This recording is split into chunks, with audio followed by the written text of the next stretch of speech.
मज़ीद दिलचस्प कंटेंट देखने के लिए हमारे चैनल को सब्सक्राइब करें और बेल आइकन को ज़रूर प्रेस करें।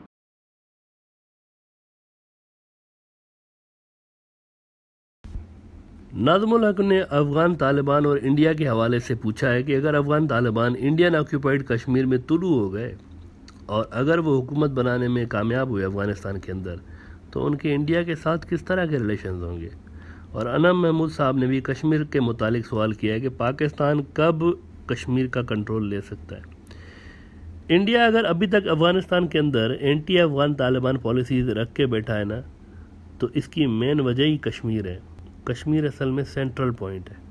अदरवाइज़ तमाम जो मेजर फोर्सेस हैं वो अफ़गान तालिबान को सपोर्ट कर रही हैं इस वक्त। इवन अमेरिका भी तो पीस डील करके भागा है ना वहाँ से। अगर अफ़गान तालिबान से इतनी ही नफ़रत करता तो पीस डील करके क्यों भागा भाई। इसका मतलब है कि कहीं ना कहीं अमेरिकी इस्टेब्लिशमेंट में कुछ फोर्सेस ऐसी हैं जो कि अफ़गान तालिबान के साथ डायरेक्टली अच्छे रिलेशंस रखती हैं। और कल अमेरिकी सेक्रेटरी ब्लिंकन का भी कहना था कि अगर चीन, ईरान, पाकिस्तान वगैरह वहाँ अमन के लिए रोल प्ले कर रहे हैं तो इट्स अ पॉजिटिव साइन, उन्होंने खुद कहा हुआ है। लेकिन इंडिया गुस्से में है, इंडिया शदीद गुस्से में है।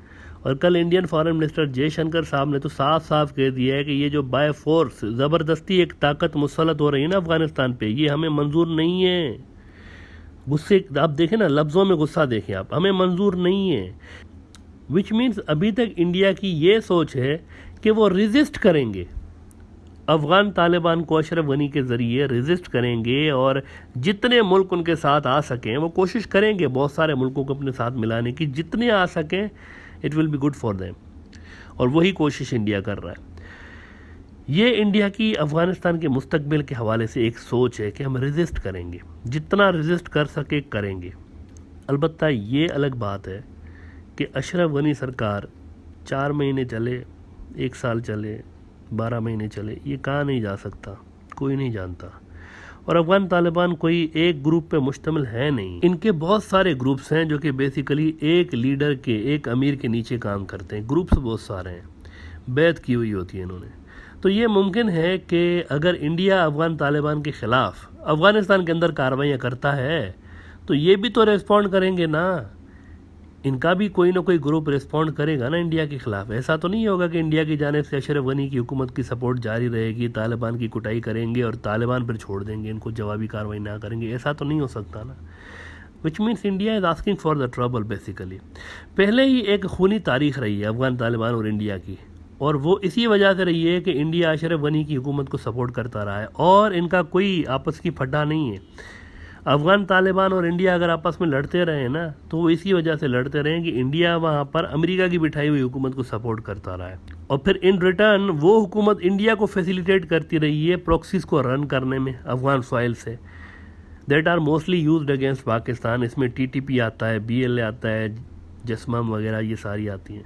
तो वहाँ से तालिबान भी टाइम टू टाइम रिस्पॉन्ड करते रहते हैं। मिसाल के तौर पर 7 जुलाई 2008 को क्या हुआ, काबुल के अंदर इंडियन एम्बेसी उड़ा दी थी अफ़गान तालिबान ने, पूरी की पूरी एम्बेसी उड़ा दी थी।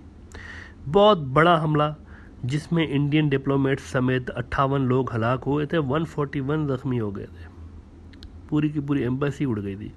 फिर जलालाबाद का जो कौंसलेट है इंडिया का, इस पर कई बार अटैक्स हुए हैं। हेरात के अंदर जो कौंसलेट है इंडिया का वो उड़ गया था, कई बार हमले हुए इस पर। इंडियन सफारत खानों पे वहाँ पर मेनली हमले इसी वजह से होते रहे हैं क्योंकि इंडिया वहाँ रेजिस्टेंस करने वाली जो फोर्सेस हैं ना, इनके खिलाफ स्टांस रखता हुआ आया है और वो फिर इंडिया को टारगेट करती हैं। इंडिया इन सारी चीज़ों का जिम्मेवार फिर अजीब बात है कि पाकिस्तान को करार देता है और कहता है कि हक्कानी नेटवर्क जो है ना वो हमारे खिलाफ कार्रवाइयाँ करते रहते हैं। हालांकि इसमें एक पॉलिसी का इशू है। इंडिया अगर साइड लेता है, मिसाल के तौर पर हुकूमत की साइड लेता है, जो अमेरिकी हुकूमत है वहाँ पर, अमेरिका की बिठाई हुई हुकूमत है, तो ये तो नेचुरल बात है, इसके खिलाफ जो फोर्सेज हैं वो लड़ेंगी इनसे। इसमें पाकिस्तान न जाने कहाँ से बीच में आ जाता है। ये जो हमले हुए हैं सारे जिनका हमने पहले जिक्र किया अभी कि जो जलालाबाद में, काबुल में, हेरात में, इसके लिए इंडिया कहता रहा है कि हक्कानी नेटवर्क इसमें मुलविस है। अब हक्कानी नेटवर्क एक गोरिल्ला फोर्स है, पहले तो ये समझ लें कि ये एक गोरिल्ला फोर्स है, अफ़गान तालिबान से ही एफिलिएटेड एक गोरिल्ला फोर्स है। ये पहले सोवियत यूनियन के ख़िलाफ़ लड़ते रहे, फिर अमेरिका से लड़ते रहे।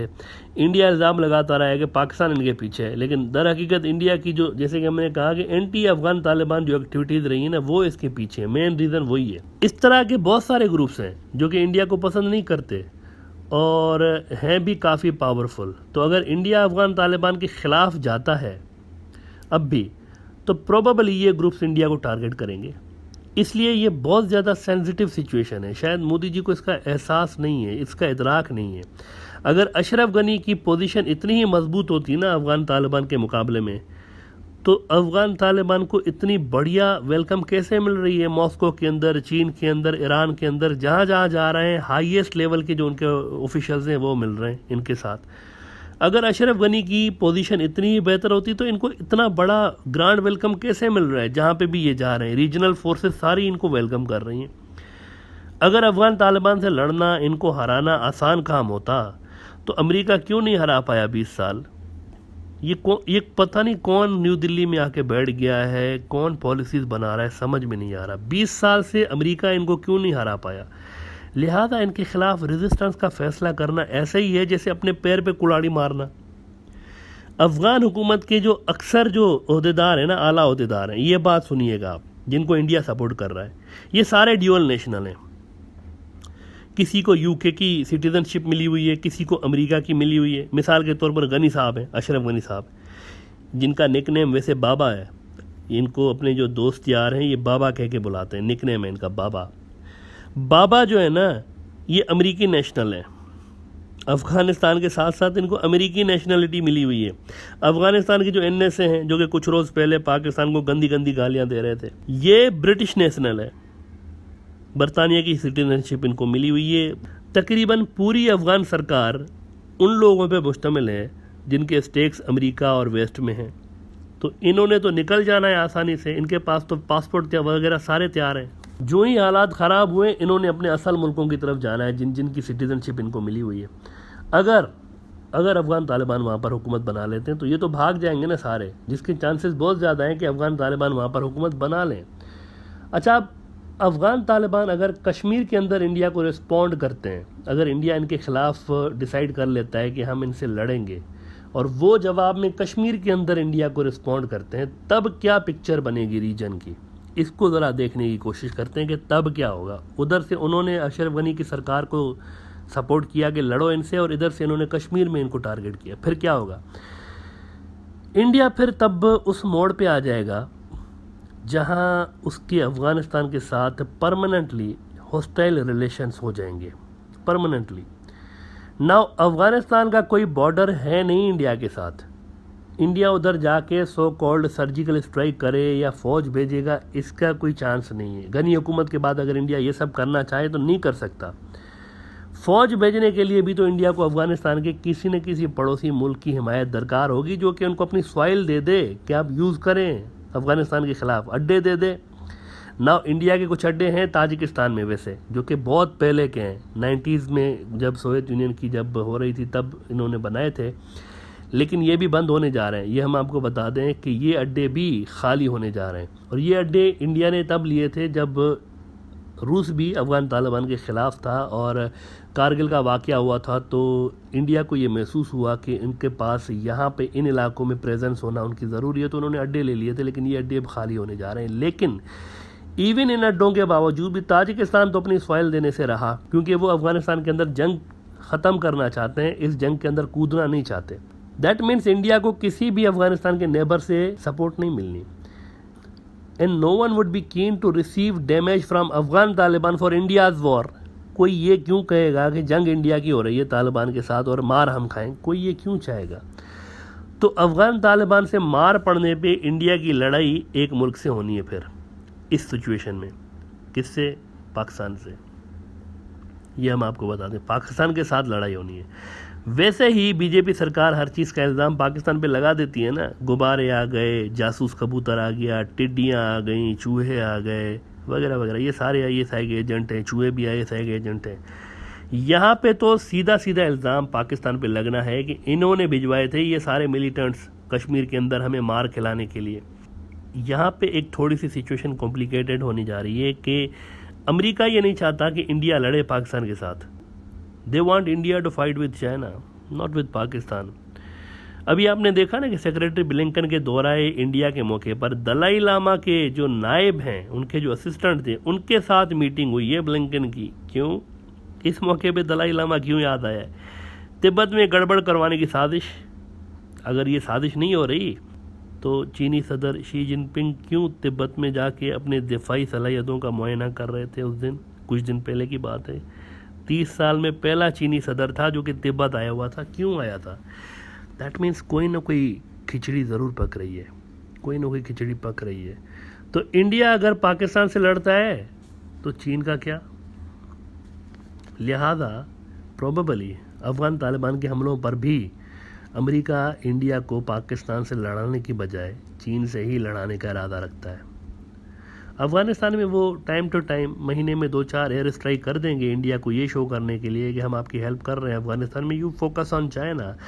बट मेनली फोकस चीन ही रहना है इंडिया का भी। इसका मतलब तो ये साफ हो रहा है ना फिर कि अभी तक की जो बीजेपी सरकार के इक़दाम हैं, महसूस ये हो रहा है कि मोदी साहब इंडिया को वहाँ ले जा रहे हैं जहाँ इनको अफ़गान तालिबान, पाकिस्तान और चीन तीनों से एक साथ एक वक्त में लड़ना पड़ जाएगा। और साथ ही नॉर्थ ईस्ट और बाकी के जो माओइस्ट तहरीकें चल रही हैं, अलग पसंद ग्रुप्स चल रहे हैं, ये भी एक साथ एक्टिवेट होने जा रहे हैं इंडिया के अंदर। तो क्या इंडिया में इतनी कैपेबिलिटी है कि इतने सारे फ्रंट्स पर एक साथ इंगेज हो? इतनी कैपेबिलिटी है? नहीं है। तो फिर क्या ये अक्लमंद इंसान का काम है कि जानते हुए भी कि वो लड़ नहीं सकता, सामने 3-3 तगड़े पहलवान हैं, लड़ नहीं सकता, फिर भी मैदान में कूद पड़े कि मैं अकेला तीनों को सबको सबक सिखाऊंगा? क्या ये अक्लमंद इंसान का काम है? देखिए, मोदी साहब खुद तो 8 क्लास पास है ना, नर्सरी से लेके 8वीं तक पढ़े। वो खुद कह चुके हैं कि इंटरव्यू में कि हाई स्कूल के बाद कभी स्कूल का मुंह नहीं देखा मैंने। तो वो इस चीज़ को नहीं समझ सकते। लेकिन इंडिया के अंदर जो शऊर रखने वाले लोग हैं वो जानते हैं कि इस वक्त इंडिया लड़ने की पोजीशन में नहीं है, इन सब पड़ोसियों के साथ लड़ने की पोजीशन में नहीं है। दोस्ती कर लेना ही इंडिया के नेशनल इंटरेस्ट में है। एट द मोमेंट दोस्ती करना ही इंडिया के लिए फिजिबल है, फ़ायदेमंद है। लड़ाई इंडिया के लिए बहुत ज़्यादा नुकसानदेह हो सकती है इन हालात में। आखिर में हम मुर्तज़ा हक साहब के इस सवाल पे आते हैं कि अफ़गान तालिबान अपना नाम बदल के कोई ऐसा नाम रख लें जो कि सबके लिए काबिल कबूल हो और कुछ इस तरह की गवर्नमेंट बनाएं कि उसमें सारे लोगों कंसेंसस से गवर्नमेंट बने, उसमें सारे लोगों। अच्छा, मुर्तज़ा साहब असल में जो लफ्ज़ है ना, तालिब कहते हैं स्टूडेंट को। असल में ये एक स्टूडेंट्स की मूवमेंट थी जो कि मदरसों के स्टूडेंट्स ने रिफॉर्म्स के लिए एक मूवमेंट लॉन्च की थी। फिर ये बड़े स्केल पर आ गई थी और सोवियत यूनियन से लड़े हैं फिर ये अफ़गान तालिबान, और ये एक मशहूर हुए उससे। लेकिन इनकी जो बिगिनिंग है वो बड़ी हम्बल रही है। अफ़गान तालिबान लफ्ज़ का मतलब है अफ़गान स्टूडेंट्स। तो नाम में कोई ऐसा हर्ज नहीं है, ये कोई ख़तरनाक किस्म का नाम नहीं है। इसका अगर लोगों को मतलब नहीं पता होता ना तो इसलिए वो समझते हैं कि कोई इस किस्म का नाम है।